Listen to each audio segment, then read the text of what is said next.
Muchas gracias y ahora vamos a dar paso a la siguiente ponencia que la imparte pues Carmen Leonor García Pérez, que es catedrática de Derecho Civil de la Universidad de Murcia.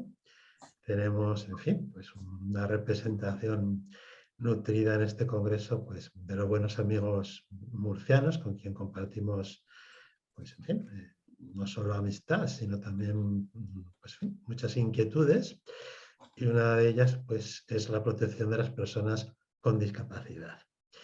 Así que, Carmen, te agradezco mucho, pues que, en fin, no físicamente, pero sí que online, te dediques tu tiempo a ilustrarnos. De verdad que te lo agradezco mucho. Y nos va a hablar del internamiento voluntario de las personas mayores, que es un complemento a lo que vimos ayer. Pues, Carmen, muchísimas gracias y cuando quieras, pues puedes empezar. Bien, muchas gracias, profesor de Verda. Buenas tardes a todos. ¿Se me oye bien? Sí, perfecto, muchas gracias. Bueno, debo comenzar dándote las gracias, sobre todo por las palabras tan amables que has tenido, por haberme invitado y sobre todo por haber considerado que el tema que voy a tratar, mi contribución, pues esta tarde sería de interés precisamente para este congreso.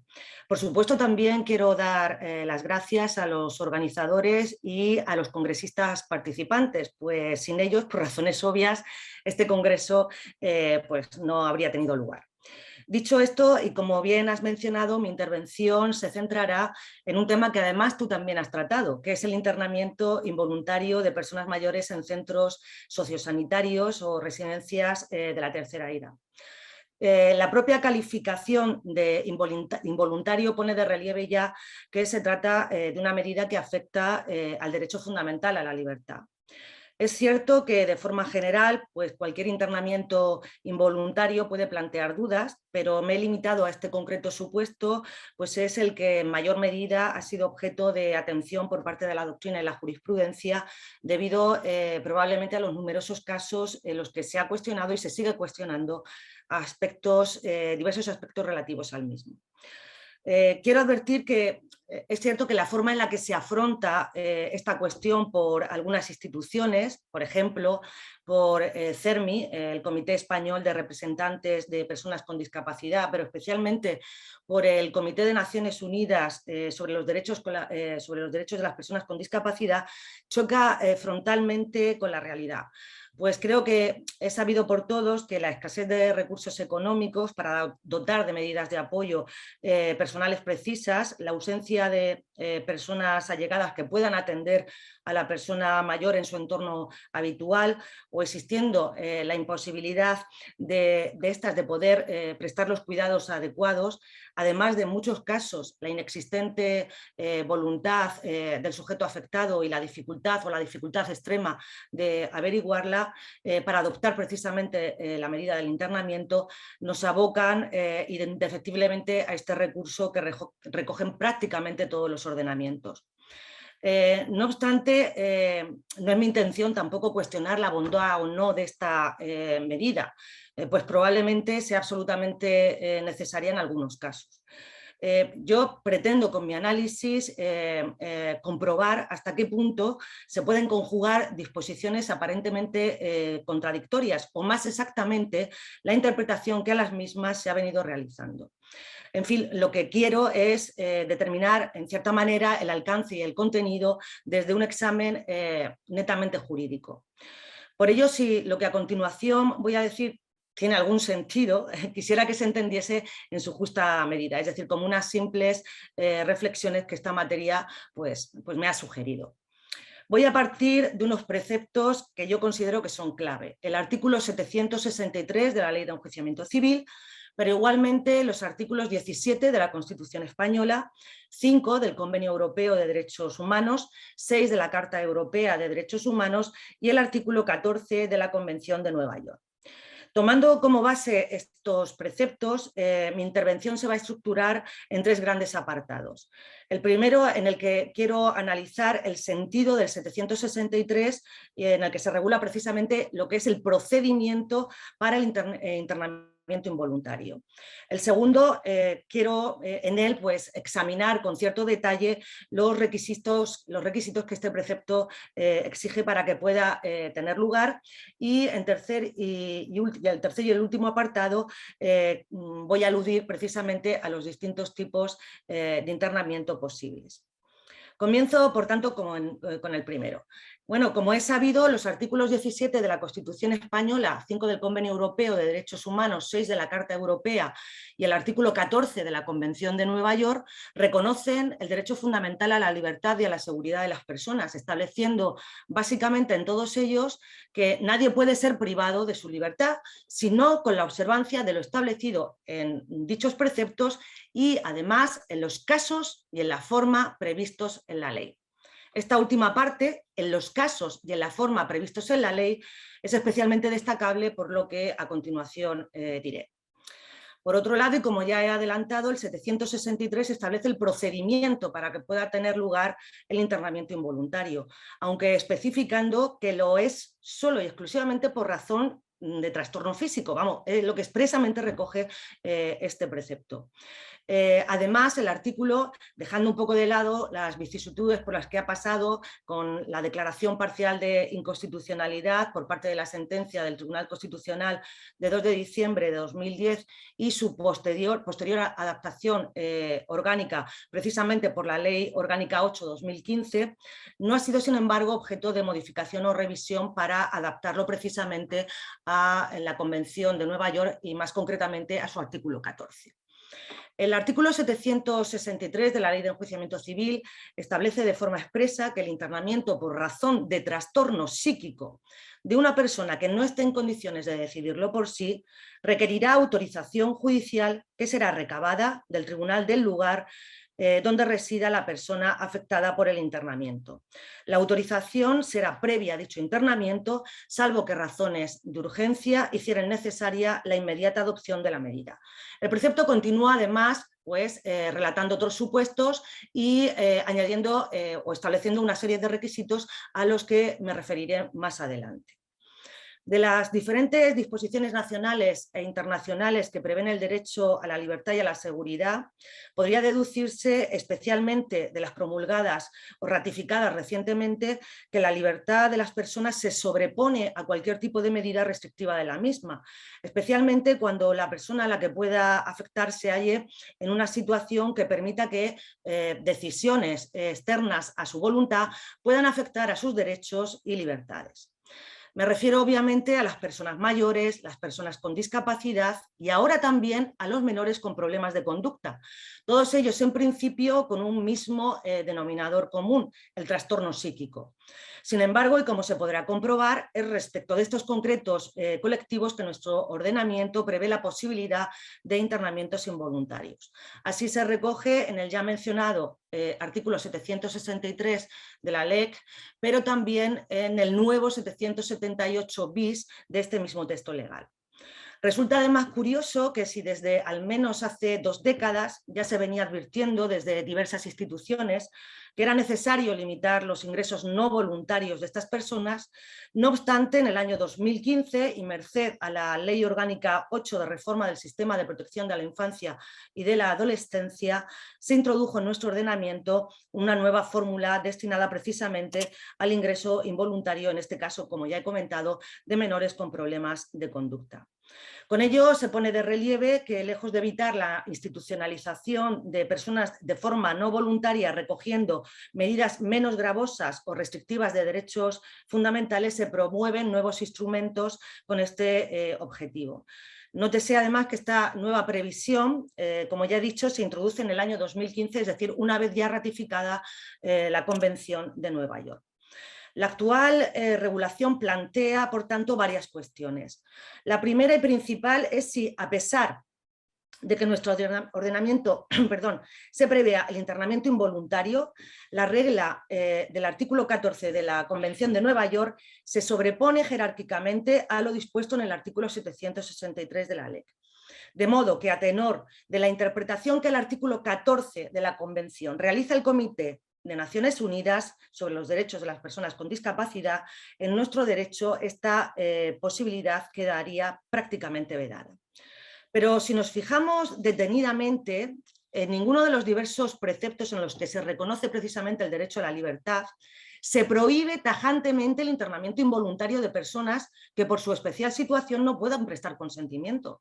Antes, al contrario, en prácticamente todos ellos se deja abierta una puerta que permite la privación de libertad siempre y cuando se lleve a cabo con las garantías que legalmente se establezcan, lo que posibilita la introducción de preceptos como el que recoge precisamente el 763 o el contenido del 763 de la ley. Esta primera conclusión es la que parece también deriva de la jurisprudencia del Tribunal Europeo de Derechos Humanos al aplicar el artículo 5 del Convenio Europeo, cuando admite la posibilidad de internamientos involuntarios de personas que no puedan manifestar su voluntad siempre que se cumplan de forma escrupulosa las previsiones legales del país del internado y que dicha legislación tenga las garantías suficientes para este, tal y como establece además el propio artículo 5 del convenio. En caso contrario, declara entonces la violación del precepto y esto, por ejemplo, se ha puesto de manifiesto en las sentencias de 4 de octubre de 2011 y 8 de diciembre de 2015. En la interpretación que el Tribunal Europeo de Derechos Humanos realiza del artículo 5 del convenio, se exigen 3 condiciones mínimas que deben ser respetadas para considerar que la detención de una persona mentalmente inestable es legítima en el sentido del artículo 5.1e. En primer lugar, excepto en situaciones de emergencia, es necesario demostrar que el individuo en cuestión está mentalmente inestable. Esto es, se debe establecer la existencia de una enfermedad mental real ante una autoridad competente con base en pruebas médicas objetivas. En segundo lugar, el trastorno mental debe ser de un tipo o de un nivel de gravedad suficiente como para justificar una privación de libertad obligatoria. Además, la validez de la prórroga de la privación de libertad debe estar sujeta a la persistencia del trastorno. En tercer y último lugar, también ha estimado de forma reiterada que la noción de legitimidad puede tener un significado más amplio que en la legislación nacional y presupone siempre un procedimiento justo y apropiado, incluido el requisito según el cual toda medida que prive a un individuo de su libertad debe ser adoptada y ejecutada por una autoridad competente y no debe ser arbitraria. En este contexto, los procedimientos a nivel nacional deben proporcionar al demandante, en este caso al afectado, una protección suficiente frente a potenciales privaciones de libertad arbitrarias. Del análisis de la jurisprudencia del Tribunal Europeo de Derechos Humanos se extrae que son las dilaciones excesivas, es decir, el no cumplimiento de los plazos fijados en la ley, la ausencia de un informe médico psiquiátrico, no haber sido asistido por representación letrada, la imposibilidad de recurrir la medida o finalmente que la decisión del internamiento sea adoptada por órganos administrativos o meramente administrativos y sin supervisión judicial, las causas que en mayor medida determinan la vulneración del artículo 5 del convenio. Pero en ambos preceptos, es decir, en el artículo 5 del Convenio Europeo de Derechos Humanos y en el artículo 763 de la LEC, dejo de momento de lado el artículo 14 del Convenio de Nueva York, se parte de un supuesto concreto para el internamiento voluntario y es la existencia de un trastorno mental y además grave.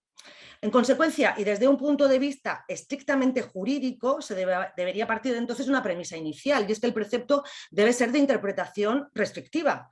Siendo así, se limitaría exclusivamente al internamiento de una persona con trastorno psíquico, como expresamente prevé, y en consecuencia la institución a la que va referida debe ser psiquiátrica.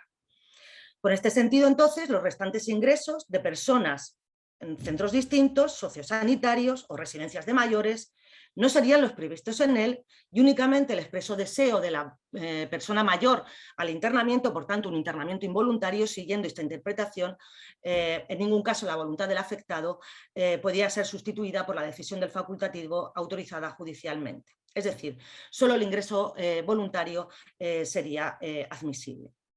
Tal vez por ello el informe del Defensor del Pueblo de 2015, entre las recomendaciones que realizaba al Ministerio de Justicia se encontraba precisamente la de valorar la oportunidad y conveniencia de elaborar los correspondientes proyectos legislativos para regular de manera armónica y además dentro del marco de la legislación civil todos los aspectos que atañen a las personas mayores, como son, por ejemplo, los internamientos involuntarios.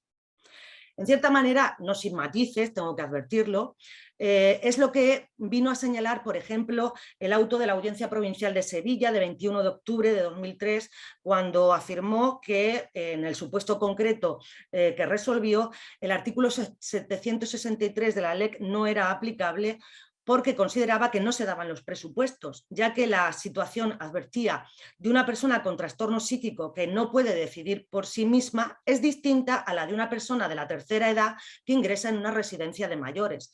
Ni este tipo de centros son además asimilables a centros de internamiento psiquiátrico. También, y con muchos matices, se sostuvo por el auto, son numerosas más los autos, ¿no? Pero cito algunos, el auto de la Audiencia Provincial de La Rioja de 30 de diciembre de 2002. A ver, más claramente, en el voto particular realizado por uno de los jueces en la sentencia del Tribunal Europeo de Derechos Humanos de 26 de febrero de 2002, en el caso HM contra Suiza, respecto del sentido del artículo 5 del Convenio Europeo, se sostuvo que la lista de excepciones a la prohibición de la privación de libertad del artículo 5.1e es exhaustiva. Teniendo en cuenta la importancia del derecho a la libertad, las excepciones deben interpretarse estrictamente.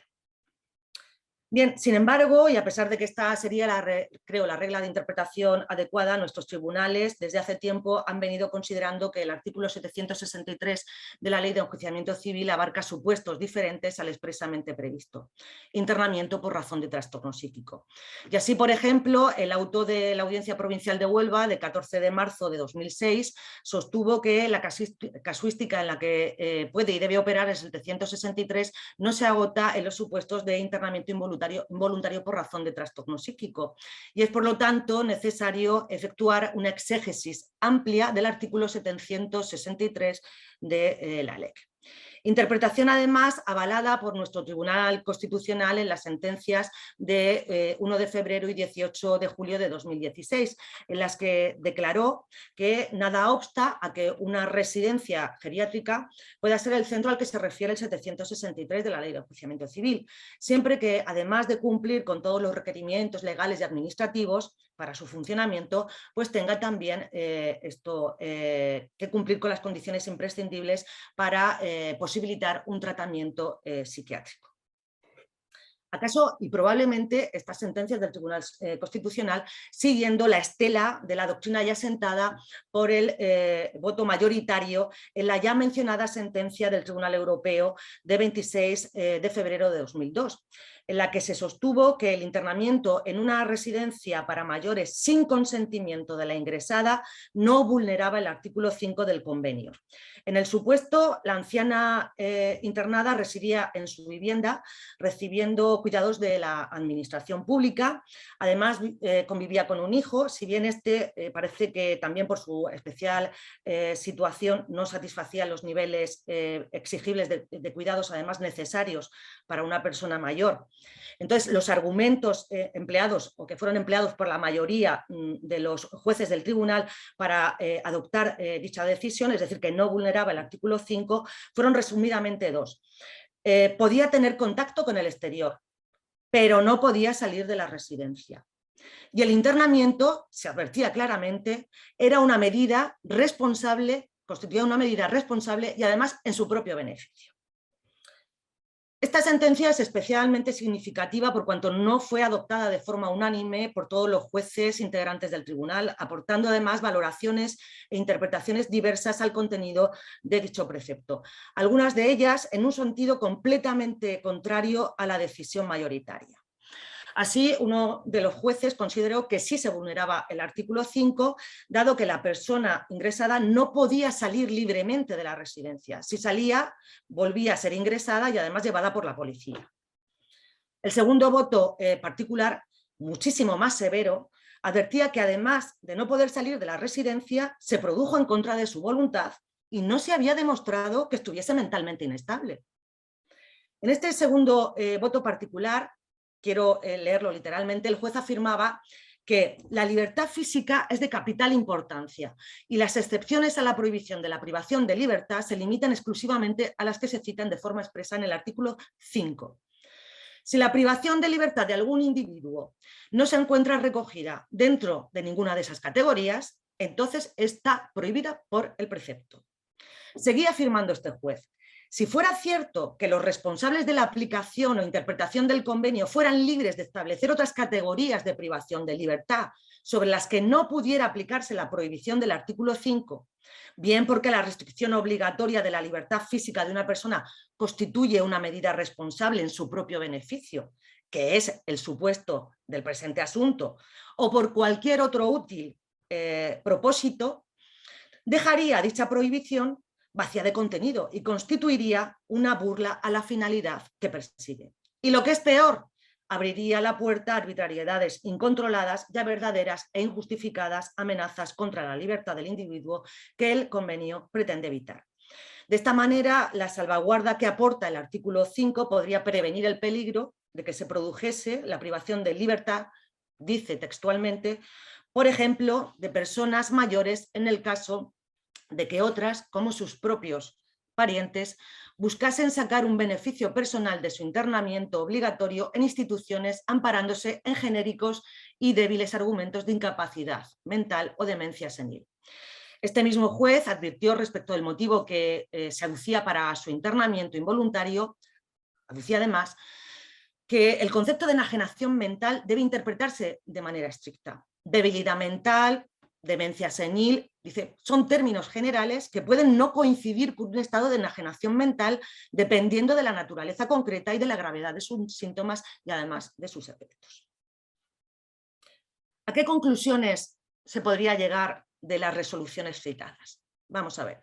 De las sentencias del Tribunal Constitucional de 2016 se extrae que la extensión a centros diferentes del psiquiátrico, exigiendo que al menos en estos establecimientos se disponga de un especialista en psiquiatría, creo puede ser un argumento que pretende disfrazar la realidad. Que formalmente se disponga o se pueda disponer de un facultativo no convierte la residencia de mayores en un establecimiento psiquiátrico. Se trataría, por tanto, de una fórmula en cierta manera justificativa que permitiría y que iría destinada a sortear o a bordear las reglas de interpretación de estos preceptos que limitan, como he dicho, derechos fundamentales. Se añade además que el Tribunal Constitucional ha sido extremadamente rígido en otras ocasiones respecto a la necesidad de una disposición legal previa que limite o afecte un derecho fundamental, lo que contrasta con la flexibilidad que ha mostrado en esta concreta materia. Es más, entre la doctrina y jurisprudencia se suele ser riguroso en cuanto a la aplicación de esta regla de interpretación, es decir, estricta o literal, en normas administrativas sancionadoras, obvio también las penales, o que imponen obligaciones legales, por ejemplo, las tributarias, ateniéndose al significado literal de la expresión empleada en el precepto.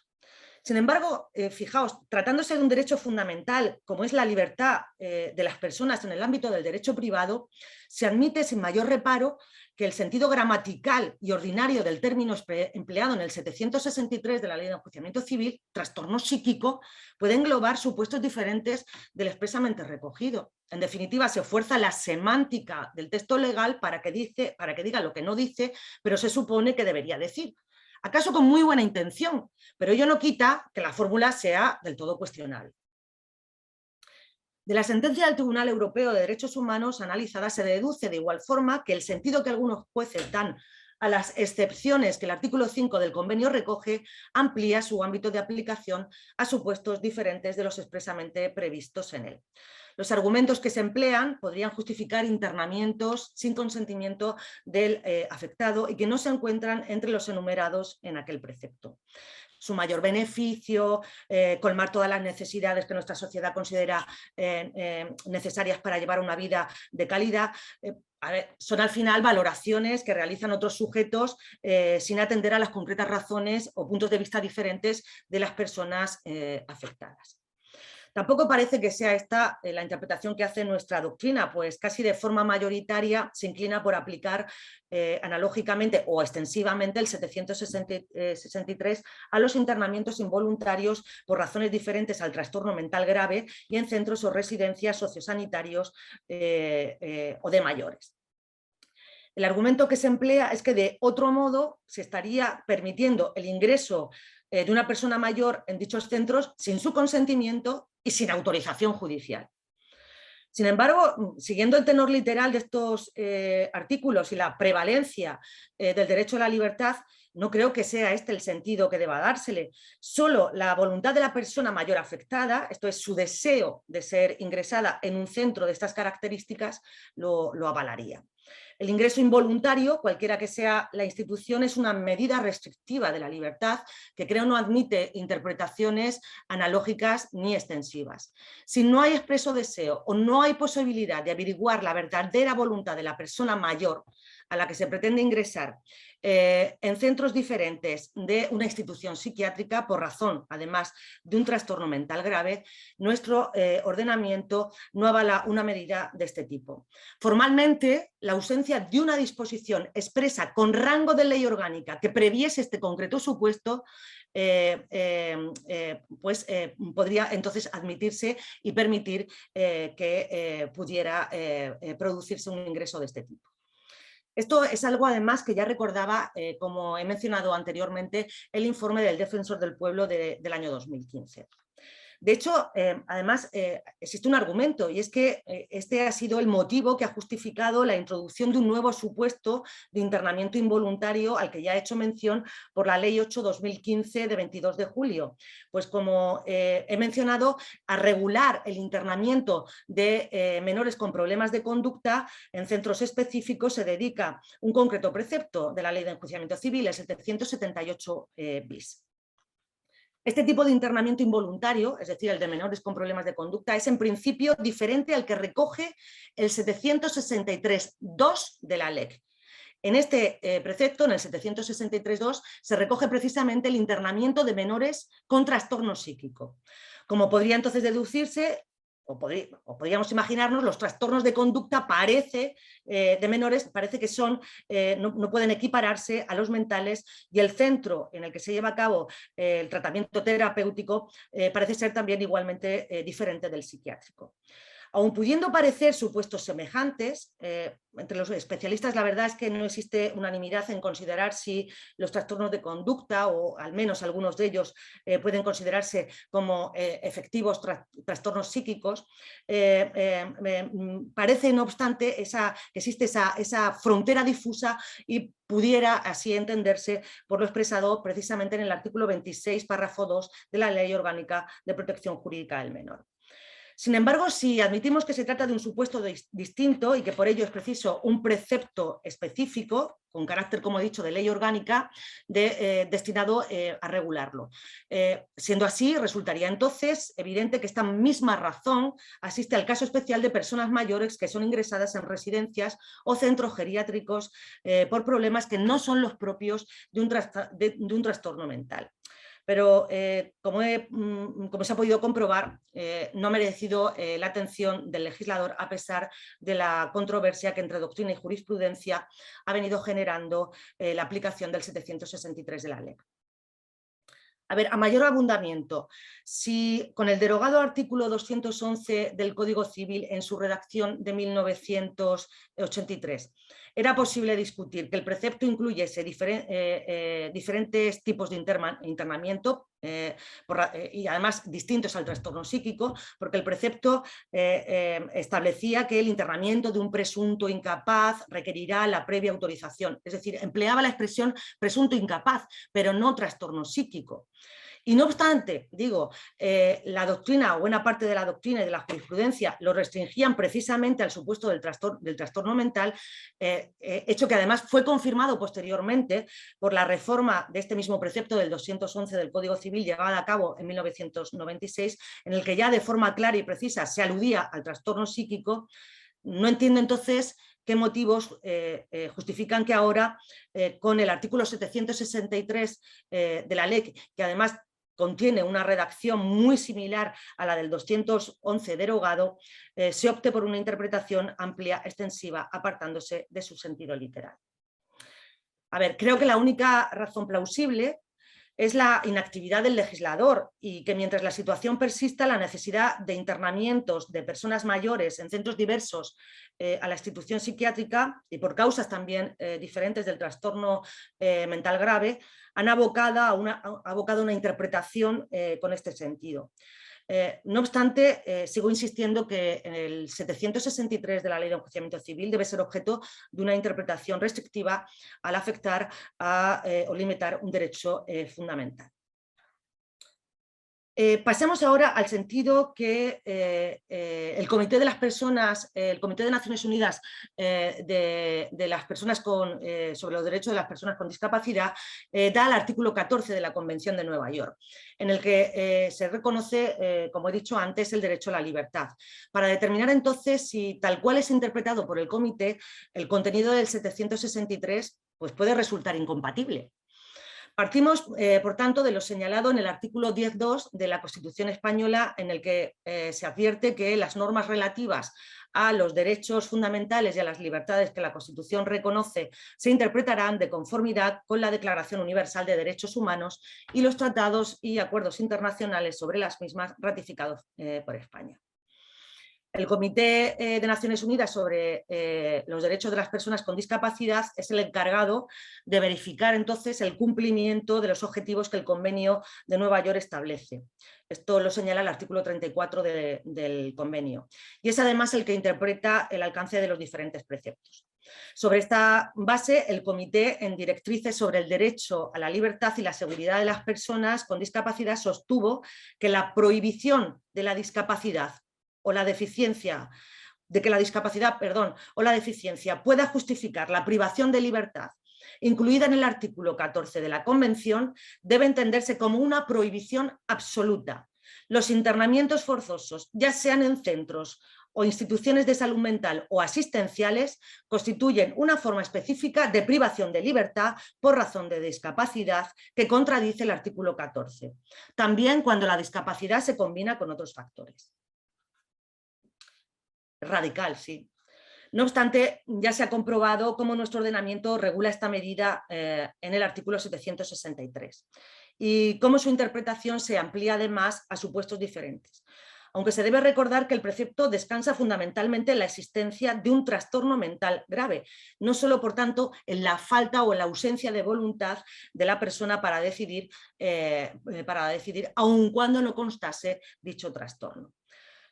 Quiero decir con ello que la sola falta de voluntad no es el presupuesto que permite la posibilidad de un internamiento involuntario. Exigir solo este requisito facilitaría entonces los ingresos meramente asistenciales de personas mayores. En definitiva, si se intenta conectar el sentido que al artículo 14 de la Convención le da el Comité con lo ordenado en el artículo 763 de la LEC, comprobamos que las posibilidades de que los internamientos involuntarios de personas mayores puedan tener lugar se limitan casi hasta el extremo de negarlos. En cualquier caso, si se considera que es precisa una medida de este tipo, lo que parece que de momento sí, lo razonable es que exista entonces una expresa previsión normativa con rango de ley orgánica que lo regulase de forma específica, al igual entonces que ha sucedido en el supuesto de menores con problemas de conducta. No obstante, ya he dicho que esta visión se aparta de la realidad actual y que por ese motivo debemos realizar una interpretación acorde con ella, aunque respetando, eso sí, la regla que contiene el precepto. De este modo, los concretos requisitos que el 763 recoge deben ser comprendidos en el sentido propio que la norma establece. Por tanto, es imprescindible concretar en qué casos la medida de internamiento y que afecta a una persona mayor podría considerarse incluida en el supuesto de hecho que la regla contempla. Y siempre además partiendo del hecho de que el ámbito de aplicación del 763 de la LEC se debe limitar al internamiento de una persona con trastorno psíquico grave y en centro o establecimiento que disponga de un servicio de psiquiatría. Paso, por tanto, ahora a examinar los concretos requisitos que recoge el 763 de la LEC para poder adoptar esta concreta medida y con referencia a personas mayores. Ya sabemos que el envejecimiento biológico es inevitable y comporta una serie de cambios progresivos. En la etapa evolutiva, por tanto, se considera normal lo que se denomina lentificación del cerebro en la persona mayor, lo que implica cambios pues, en la motricidad, en la capacidad sensorial, memorística, cognitiva, etc.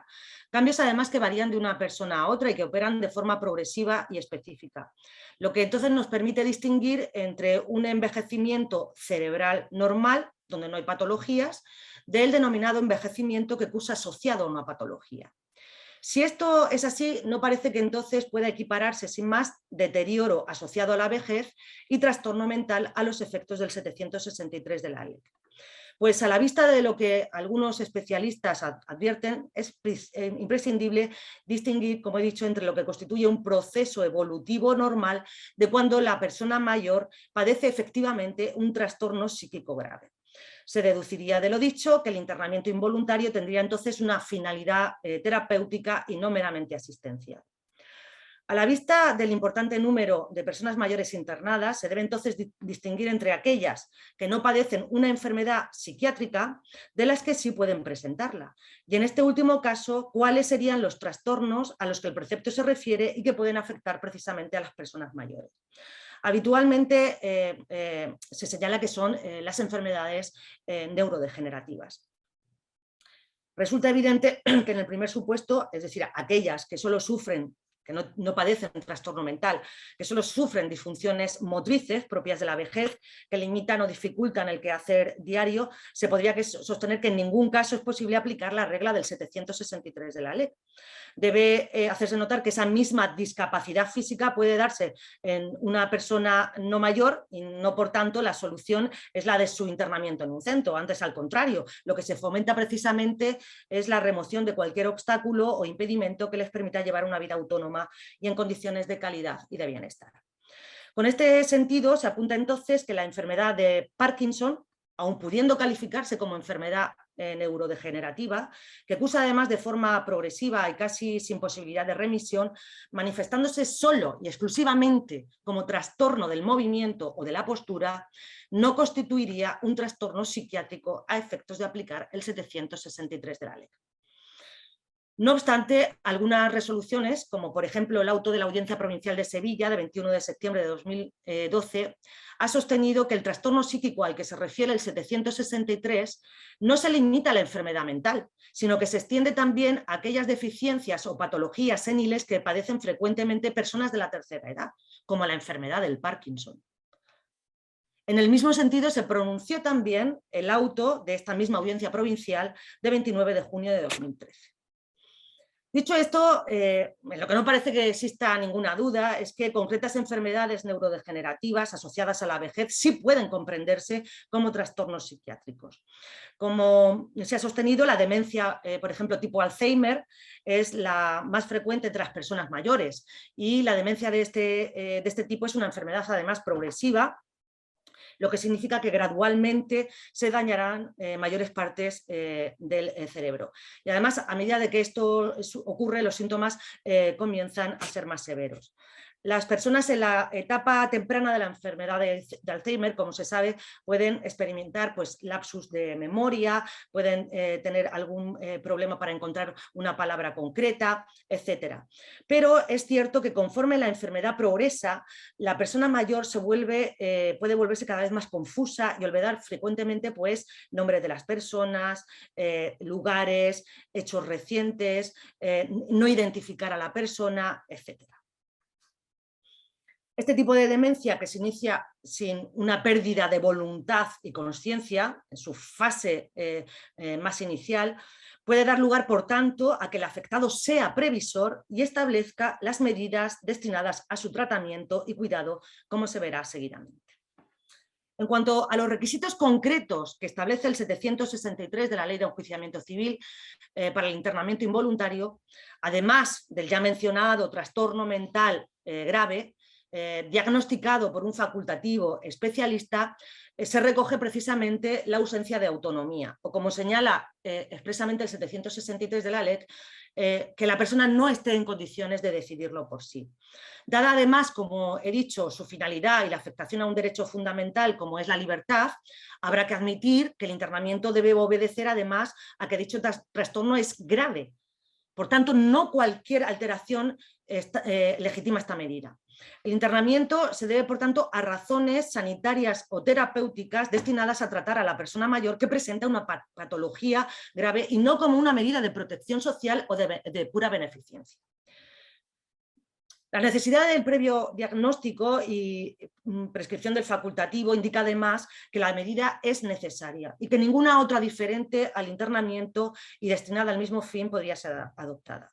No cabe, por tanto, imponer una medida coercitiva si no concurre el supuesto de hecho clínico que la hace necesaria e impostergable en el caso, además, de la urgencia. Debe también tratarse de una medida proporcionada, atendiendo a los medios de los que se puede disponer, a su eficacia y a la finalidad que con ella se pretende. Como he dicho, terapéutica, de tratamiento del trastorno.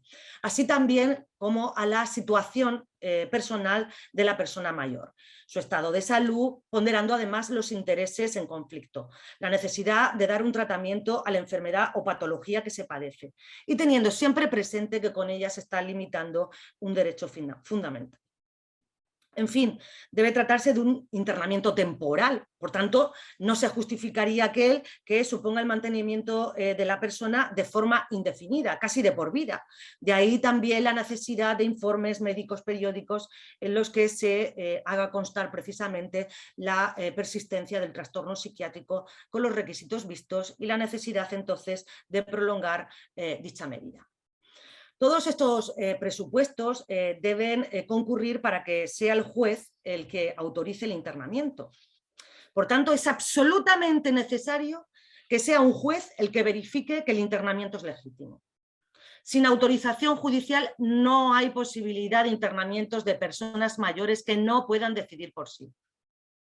La práctica hasta el momento habitual de parientes que ingresan a sus mayores en centros asistenciales sin que sea aprobada por un juez está proscrita.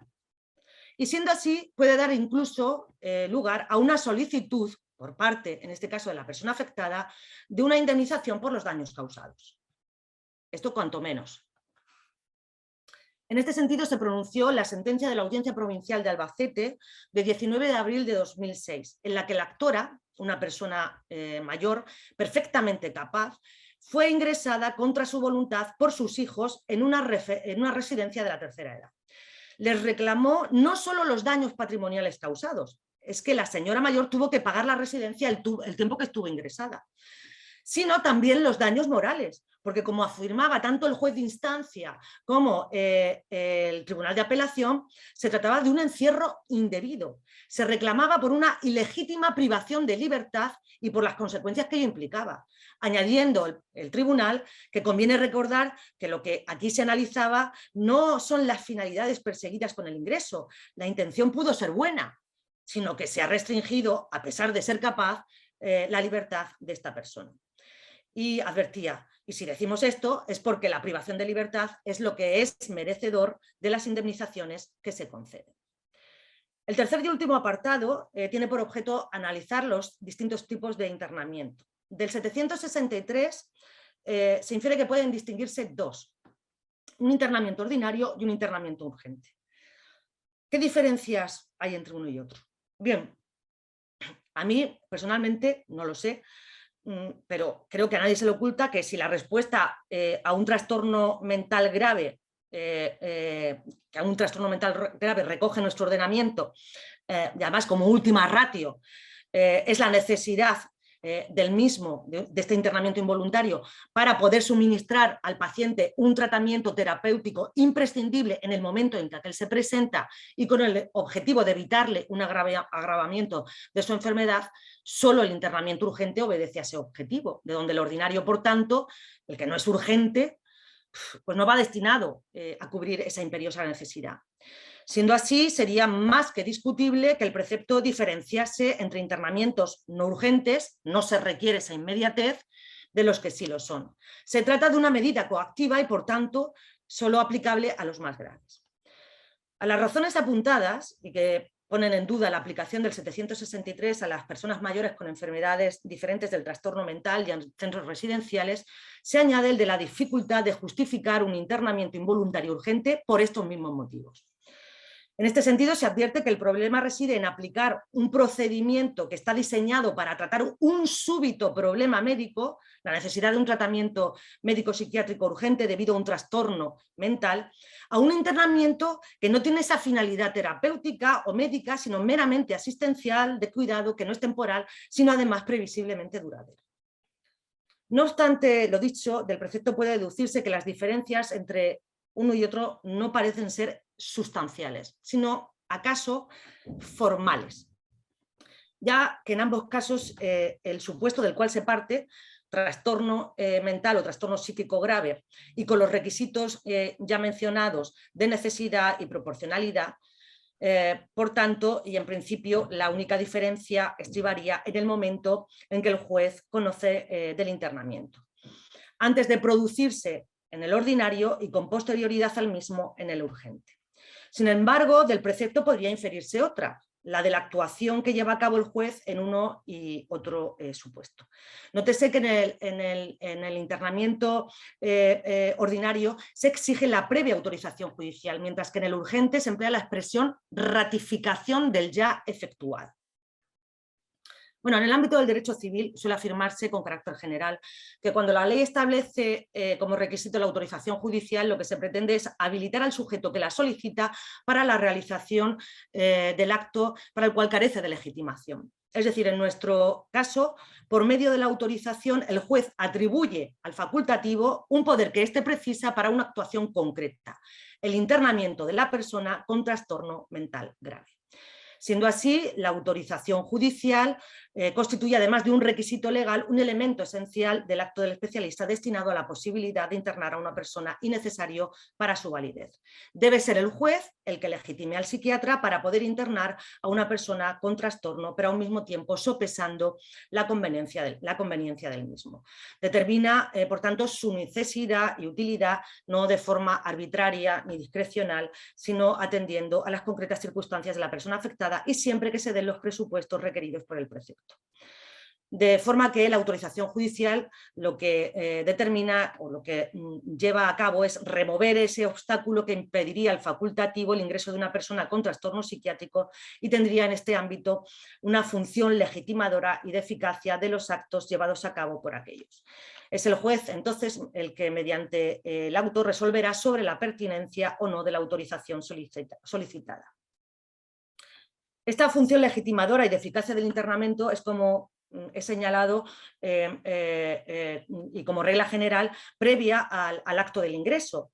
Sin embargo, en el internamiento urgente, la intervención del juez tiene lugar con posterioridad al ingreso.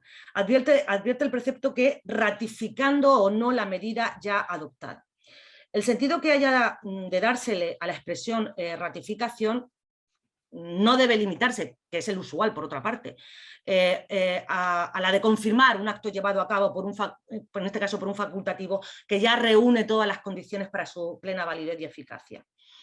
Pues el mismo 763 advierte que el juez, en ambos casos, tanto en el internamiento voluntario como en el urgente, deberá, dentro de los plazos marcados y preclusivos, oír y examinar a la persona por sí mismo y cuyo internamiento se solicita, al Ministerio Fiscal y a cualquier otra persona cuya comparecencia estime conveniente o sea solicitada por el afectado, así como atender al dictamen o informe de un facultativo designado por el juez y siendo asistido siempre por representación letrada. De lo que se deduce que, como en el ordinario, la intervención del juez decidiendo sobre la oportunidad del ingreso ya realizado le dota de legitimidad y plena eficacia y hasta ese momento la medida adoptada por el facultativo es provisional y claudicante. En caso contrario, si el juez considera que no es la adecuada para la persona, por no concurrir todos los requisitos o elementos precisos, habrá que concluir que entonces el internamiento es ilegítimo. Bien, además de los internamientos ordinarios y urgentes que prevé el artículo 763, podríamos apuntar otros. El internamiento puede obedecer a una propia decisión de la persona afectada, bien por trastorno físico o bien por la persona mayor. Se está entonces ante un internamiento voluntario, cuyas condiciones dependerán de las previsiones que el sujeto concreto que lo haya decidido así haya fijado. Fuera de las mismas, fuera de esas previsiones específicas, el internamiento será entonces involuntario y habrá que determinar si sobre la base de lo querido por la persona afectada puede o no persistir o no puede tener lugar. Finalmente me voy a detener en el internamiento de una persona que no esté en condiciones de decidirlo por sí en expresión del 763 y que ha sido calificado como involuntario, pero en el que cabe a su vez distinguir entre internamientos forzosos en contra de la voluntad manifestada por el sujeto afectado, de aquel en el que no consta su voluntad contraria al mismo, pero acaso podría inducirse o deducirse de la forma de vida llevada por el sujeto hasta el momento. Y es que si la reforma llevada a cabo por la Ley 8/2021 tiene como objetivo principal adaptar nuestra legislación a las previsiones de la Convención de Nueva York, y en ella se contempla como regla principal y básica sobre la que se articula todo el sistema de apoyos a las personas con discapacidad, el de estar a la voluntad, deseos y preferencias de la persona con discapacidad, tal y como dice el 249 del Código Civil, cabe concluir que también el internamiento en centros sociosanitarios, residencias de la tercera edad, precisa que se averigüe cuál es o cuál hubiera sido la intención de la persona mayor. De este modo también, si la persona mayor hace uso del derecho que contiene el artículo 11 de la Ley Básica de la Autonomía del Paciente, el denominado documento de instrucciones previas, puede en él declarar cuál es su opción para el caso de verse afectada por una enfermedad que en su fase más grave le impida conocer y decidir acerca de ese concreto aspecto. Por tanto, en él puede prever si sus deseos son los de poder ser internado o, contrariamente, expresa su intención de permanecer en su entorno habitual. A los tres derechos básicos que recoge el artículo 2 de la Ley de Autonomía del Paciente, consentimiento informado, derecho a elegir de entre las varias opciones terapéuticas que existan y rechazar un tratamiento médico, se añade el ya mencionado del artículo 11 y que permite ejercer los tres anteriores cuando todavía se conserva aptitud para disponer sobre aquellos a través del documento de instrucciones previas. Y así se recoge expresamente cuando se afirma en dicho precepto que en virtud de dicho documento una persona mayor de edad, capaz y libre, manifiesta anticipadamente su voluntad con objeto de que ésta se cumpla en el momento en que llega a situaciones en cuyas circunstancias no sea capaz de expresarla personalmente sobre cuidados y tratamiento y el tratamiento de su salud. Como indica el artículo 11 de la Ley Básica de Autonomía del Paciente, estas previas indicaciones tienen como finalidad la de ser respetadas y cumplidas una vez el sujeto que las emite no sea capaz de expresarlas personalmente. Y destinatarios de las mismas son pues el personal sanitario, pero también, y en este caso, el juez, que pueda conocer, por ejemplo, de un internamiento. No obstante, también hay que tener en cuenta que no todas las previsiones que se recojan en el documento de instrucciones previas van a ser tenidas en cuenta, dado que el propio artículo 11 establece límites.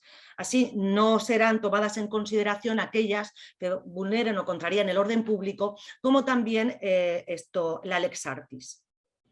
Es este último límite, lex artis, el que puede presentar mayores inconvenientes, sobre todo cuando se trata de decidir acerca de la necesidad de un internamiento, constando además en el documento la intención de la persona de no ser ingresado en un centro a pesar de que la enfermedad sea grave. En línea de principio y en congruencia con lo expresado en el 249 del Código Civil, habrá que estar a los deseos y preferencias de la persona afectada y que en este supuesto además se han manifestado en el documento de instrucciones previas, de forma que esta concreta medida extraordinaria y limitativa de la libertad del sujeto no podría ser adoptada por el facultativo ni en su caso autorizada por el juez. Pero el 763 plantea una duda, y es si la expresión que literalmente emplea, que no esté en condiciones de decidirlo por sí, lo es referida al preciso instante en que el internamiento podría acordarse independientemente de si existe una voluntad previa de la persona en el documento de instrucciones que lo excluya. Bueno, vamos a ver de nuevo, si la finalidad de dicho documento es la de colmar la ausencia de conciencia o discernimiento en el momento en el que deba resolverse acerca de una concreta intervención terapéutica, también en el supuesto que recoge el 763, la voluntad anticipada de la persona negándose a ser ingresada en un centro psiquiátrico, sociosanitario o residencial debe ser respetada. Entendido de otra forma, supondría lo que ya antes he mencionado, calificarlo no como un internamiento involuntario debido a la imposibilidad del sujeto de poder decidir, sino sencillamente como un internamiento forzoso en contra de la voluntad expresada de la persona afectada. Por último, teniendo en cuenta que el 249 establece que se deberá tener en cuenta la trayectoria vital de la persona con discapacidad, sus creencias y valores, así como los factores que ella hubiera tomado en consideración con el fin de tomar la decisión que habría adoptado la persona en el caso de no requerir representación. El precepto está referido a la curatela representativa. Podría también considerarse que la ausencia de una expresa voluntad, por no estar la persona en condiciones de decidirlo, debe o debiera interpretarse con el sentido del 249. Es decir, que la persona mayor, acaso digo, que en las distintas fases de la enfermedad ha sido tratado y cuidado en su vivienda, en principio debería permanecer en ella, pues el precepto, al aludir a que su voluntad debe inferirse de su trayectoria vital, creencias, valores y factores que ésta hubiera tenido en cuenta a la hora de adoptar decisiones, podría avalar una interpretación en este sentido. Recapitulando, el derecho a la libertad no se limita en este ámbito a restringir los internamientos, sino que abarca el poder ser libre, poder elegir y poder decidir. La dignidad inherente a la persona implica aceptar que todas ellas, cualesquiera que sean sus circunstancias, son autónomas y no pueden verse privadas de elegir y controlar su modo de vida. Sin embargo, esta opción no ha sido la que ha presidido buena parte de todos los ordenamientos. Al contrario, tanto en el derecho privado como en el derecho público, pero especialmente en el privado, la razón ha sido el principio sobre el que ha gravitado buena parte de las reglas. La autonomía de la voluntad, principio que deriva del liberalismo y del racionalismo, presuponía una declaración de voluntad libremente expresada por el que constituía el ideal jurídico, el individuo racional. El hombre, en cuanto ser racional, dotado de una voluntad, es libre, contrariamente a aquel que carecía de razón, o en expresión del derogado 200 del Código Civil, el que no podía gobernarse por sí mismo, era excluido del sistema jurídico, no era libre. Bien, voy a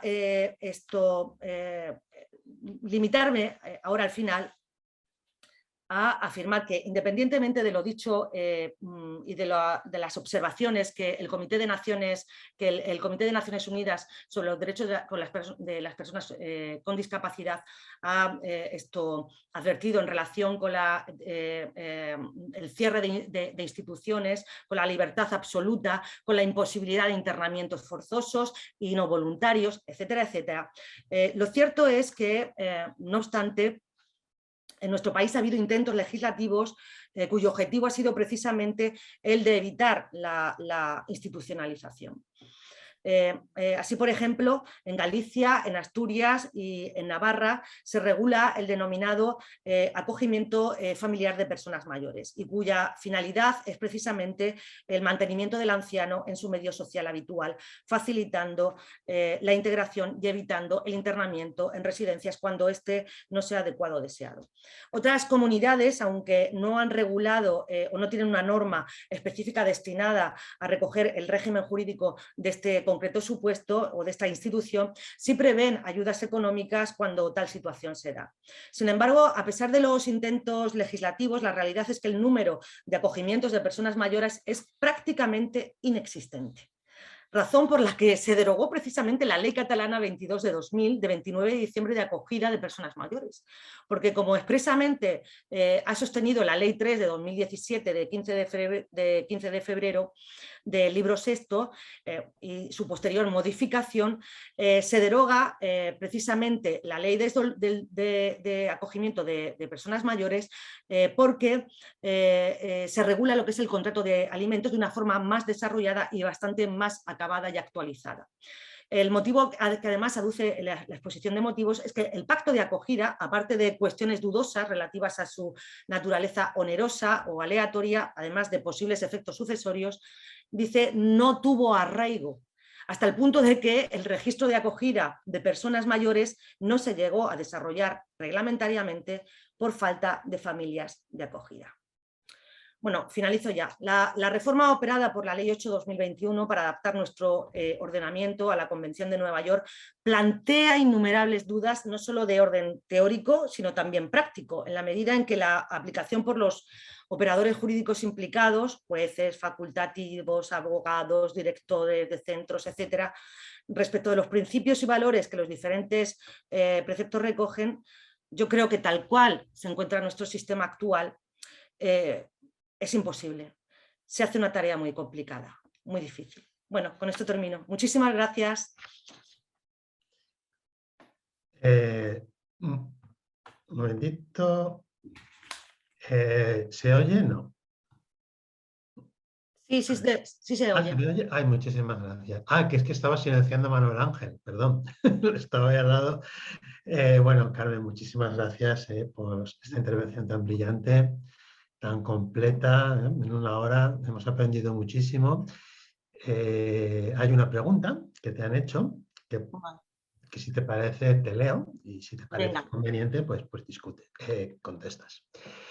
Dice María Fuster, ¿entiende usted que es posible el internamiento involuntario con un fin terapéutico distinto de la estabilización o tratamiento psiquiátrico? Concretamente se refiere a una persona con un trastorno mental grave que debido a su sintomatología delirante no presta consentimiento para acudir a un médico para tratar otra dolencia. Por ejemplo, una enfermedad oncológica. La causa de su negativa a seguir el tratamiento para el cáncer es la propia sintomatología delirante derivada de su situación psiquiátrica. En este caso, el fin terapéutico de la medida es el tratamiento médico de una dolencia no psiquiátrica.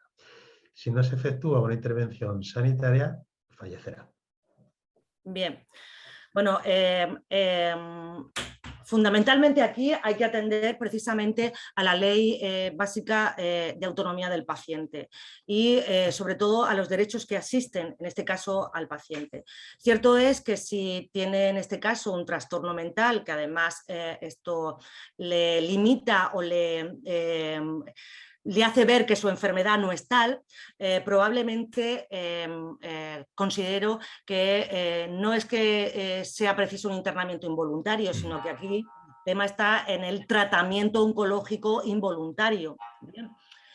Sobre esta cuestión, bueno, pues existen muchísimas dudas también, por lo que ya he comentado. Lo que pasa es que aquí, claro, se combinan dos enfermedades que son complejas y complicadas.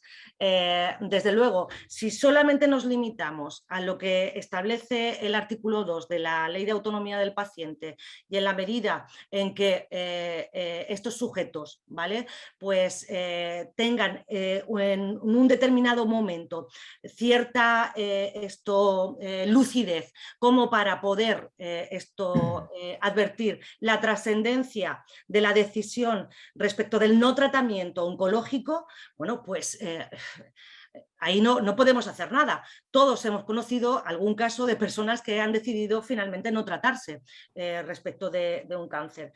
La historia está precisamente en ese trastorno mental. Si se trata del trastorno mental grave, en ese caso se facilitaría o podría facilitarse el internamiento para a su vez tratar esa enfermedad oncológica. Pero claro, insisto, si es una enfermedad que es una enfermedad mental estable a lo largo del tiempo, bien, y que no hay ningún momento de lucidez, bueno, pues podría adoptarse este tipo de medida. En caso contrario, si en algún momento es plenamente consciente de su actuación y de su decisión, a lo mejor podría ser complicado.